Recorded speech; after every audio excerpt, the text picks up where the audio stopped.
नमस्कार, झारखंड समाचार में आप सबों का स्वागत है। आइए जानते हैं आज की ताज़ा खबरों को। इससे पहले आपने चैनल को सब्सक्राइब नहीं किया है तो प्लीज चैनल को सब्सक्राइब कर बेल आइकन को प्रेस कर दीजिए ताकि खबरों का अपडेट आपको मिलता रहे। आइए बढ़ते हैं खबरों की ओर। आईएएस पूजा सिंघल और सीए सुमन कुमार सिंह की रिमांड अवधि 4 दिनों के लिए बढ़ी। ईडी की पूछताछ में खुल सकते हैं कई राज। मनी लॉन्ड्रिंग मामले में गिरफ्तार झारखंड कैडर के आईएएस अधिकारी पूजा सिंघल और सीए सुमन कुमार सिंह की रिमांड अवधि 4 दिनों के लिए और बढ़ा दी गई। सोमवार को रिमांड अवधि पूरी होने पर प्रवर्तन निदेशालय की टीम ने ईडी के स्पेशल कोर्ट के न्यायाधीश के आवासीय कार्यालय में दोनों को पेश किया, जहां कोर्ट ने दोनों को 4 दिनों के लिए रिमांड अवधि बढ़ा दी है। अब ईडी की टीम कई अन्य पहलुओं पर इन दोनों से पूछताछ करेगी। आप सबको एक बार फिर से बता दूं कि सोमवार को रिमांड अवधि खत्म होने के बाद पूजा सिंघल और सीए सुमन कुमार सिंह को न्यायाधीश के समक्ष पेश किया गया। इस संबंध में ईडी के विशेष लोक अभियोजक बीएमपी सिंह ने जानकारी देते हुए कहा कि जज महोदय से पूजा सिंघल के लिए 9 दिन और सीए सुमन सिंह के लिए 5 दिनों की रिमांड मांगी गई थी, लेकिन न्यायाधीश ने दोनों को और 4 दिनों की रिमांड अवधि की स्वीकृति प्रदान की है। अब इन दोनों की पूछताछ में कई अहम राज खुल सकते हैं। झारखंड पंचायत चुनाव के पहले चरण की मतगणना पर टिकी है निगाहें। प्रत्याशियों की किस्मत का आज होगा फैसला। झारखंड पंचायत चुनाव के पहले चरण की मतगणना पर सभी की निगाहें टिकी हुई है। सभी प्रत्याशी और उनके समर्थक हार जीत का दावा कर रहे हैं। आप सबको बता दें कि 14 मई को झारखंड के 21 जिलों में पंचायत चुनाव के पहले चरण का मतदान हुआ था। आप सबको बता दो कि राज्य के 1127 ग्राम पंचायतों में सुबह 7 बजे से दोपहर 3 बजे तक वोटिंग हुई थी। पहले चरण में 68.15% वोटिंग हुई। इस दौरान महिलाओं में काफी उत्साह देखा गया। पुलिस प्रशासन भी पूरे मुस्तैद था। दुष्कर्म के बाद हत्या का खुलासा, प्रेमी ही निकला नाबालिग का कातिल, प्रेमी को हुआ जेल। झारखंड के पलामू जिले के हैदरनगर थाना निवासी 17 वर्षीय किशोरी के साथ दुष्कर्म के बाद हत्या मामले का पुलिस ने खुलासा कर दिया। इस मामले में आरोपी शिवशंकर को पुलिस ने गिरफ्तार कर जेल भेज दिया। आप सबको बता दें कि पिछले दिनों किशोरी का शव रविवार को घर से बरामद किया था। इस मामले में एसडीपीओ पूज्य प्रकाश और हैदरनगर थाना प्रभारी अजित कुमार मुंडा ने त्वरित कार्रवाई करते हुए मामले का खुलासा कर लिया। थाना प्रभारी अजित कुमार मुंडा ने बताया कि गिरफ्तार युवक शिवशंकर कुमार पुलिस के समक्ष अपना जुर्म कबूल कर लिया है। गिरफ्तार शिवशंकर ने पुलिस के समक्ष दिए अपने बयान में कहा कि किशोरी कविता के साथ पिछले 6 माह से उसका प्रेम प्रसंग चल रहा था। किशोरी ने फोन कर उसे शनिवार की रात को अपने घर बुलाया था। घर में जाने के बाद उससे शारीरिक संबंध बनाना चाहा तो किशोरी ने इसका विरोध किया।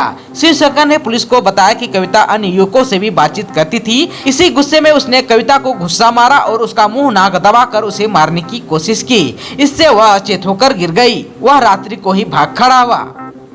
थाना प्रभारी अजित कुमार ने बताया कि 4 बजे भोर में ग्रामीणों को भनक लगी तो वह कविता के घर में गए। मुंह पर पानी मारा गया तो वह थोड़ी देर के लिए होश में आई। ग्रामीणों ने उसके दिए गए बयान का वीडियो भी पुलिस को उपलब्ध कराया है। बयान देने के बाद वह मर गई।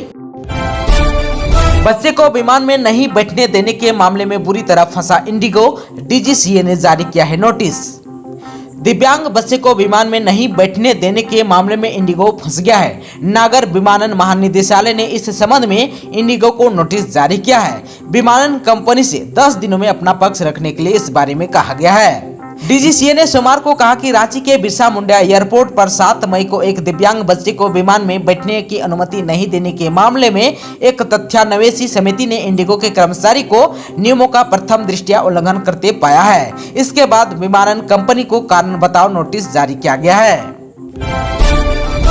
रंजित साव हत्याकांड के आरोपी गिरफ्तार, जेल में ही रची गई थी साजिश।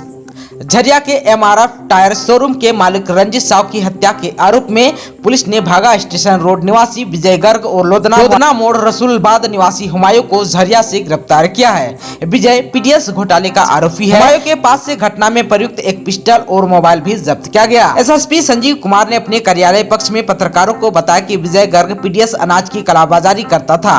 उसका कई बार रंजित साव के साथ विवाद हो चुका था। घटना के लगभग 1 माह पहले भी विवाद हुआ था। इसके बाद विजय जेल चला गया। विजय का एक नजदीकी भोला पहले से ही जेल में था। वहीं पर रंजित की हत्या की साजिश रची गई। पुलिस ने बताया कि घटना को अंजाम देने के बाद धनबाद मंडल कारा में बंद सदाम और भोला ने विजय और हुमायूं से फोन पर बात की। इसका प्रमाण भी पुलिस के पास है। इस कांड में पुलिस ने मेडिकल दुकानदार का 164 का बयान कोर्ट में दर्ज करवाया है। पुलिस ने बताया कि दोनों शूटर बाहर के हैं और उसकी जानकारी मिल गई है। उनकी गिरफ्तारी के लिए टीम को बिहार और उत्तर प्रदेश भेजा गया है।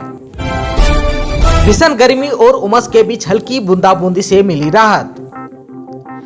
गोड्डा जिला में पिछले 5 दिन से पड़ रही भीषण गर्मी और उमस से आम जनजीवन बुरी तरह बेहाल है, जिससे आम लोगों को भारी दिक्कतों का सामना करना पड़ रहा है। वहीं कड़ी धूप भी लोगों को मुश्किलें बढ़ाकर रखे हुए हैं। इधर सोमवार की देर शाम कुछ समय के लिए आकाश में बादल मंडराने के साथ हल्की तेज हवा चली और लाइटिंग के साथ हल्की बारिश हुई, जिससे लोगों को कुछ समय के लिए राहत मिली। लेकिन पानी पड़ना बंद होने के साथ ही फिर से उमस बढ़ गई। मौसम विभाग ने भी बहुत ज्यादा राहत की उम्मीद नहीं जताई है। वहीं अधिकतम और न्यूनतम तापमान सामान्य से अधिक रहने और हवा में ज्यादा नमी रहने के कारण लोगों को भीषण गर्मी और उमस से निजात नहीं मिल पा रही है। केवीके के मौसम सह कृषि वैज्ञानिक रजनीश प्रसाद ने बताया कि एक निम्न दबाव का क्षेत्र अंडमान निकोबार में बना हुआ है, जहां बंगाल की खाड़ी से संथाल परगना तक टर्फ लाइन गुजर रहा है, जिसका प्रभाव संथाल परगना में कहीं कहीं तेज हवा के साथ वज्रपात और हल्की वर्षा की संभावना बनी हुई है। यह स्थिति 3 दिनों तक बनी रहेगी, लेकिन इससे ज्यादा फायदा नहीं होगा। लोगों को उमस और गर्मी से राहत नहीं मिल पाएगी। वहीं बताया गया कि सोमवार को अधिकतम तापमान 40.2 डिग्री और न्यूनतम तापमान 28 डिग्री रिकॉर्ड किया गया, जो सामान्य से अधिक है, जिसके कारण लोगों को भीषण गर्मी का एहसास हो रहा है। बताया कि हवा में 86% तक नमी है, जिसके कारण गर्मी के साथ उमस है और लोगों को मुश्किलें बढ़ाकर रखा हुआ है। बताया कि 20 मई के बाद परिस्थिति में कुछ बदलाव आ सकता है। आईएएस पूजा सिंघल मामले में कालाधन पहुंचाने वाले अधिकारियों से पूछताछ शुरू। 3 डीएमओ उगलेंगे लेन देन का राज। ईडी की गिरफ्त में आए निलंबित आईएएस पूजा सिंघल को कथित तौर पर खनन का काला धन पहुंचाने वाले अधिकारियों से एजेंसी पूछताछ कर रही है। प्रदेश के 3 जिलों दुमका, साहिबगंज और पलामू जिले के जिला खनन पदाधिकारियों को समन भेजकर ईडी ने रांची बुलाया है। पिछले 1 हफ्तों से ईडी के द्वारा सिंघल के पति और उनके करीबी सीए से लगातार पूछताछ में मिली जानकारी के बाद उन 3 जिलों के खनन पदाधिकारियों को बुलाया गया है। सरकारी सिस्टम से पैसों के लेन देन और अवैध वसूली को लेकर निलंबित आईएएस और सीए सुमन से पूछताछ के बाद ईडी पैसों की अवैध वसूली को लेकर इन 3 अधिकारियों से एजेंसी पूछताछ करेगी। उस पूछताछ के दौरान कई सफेद पोशों तक पैसों के लेन देन का राज खुलेगा।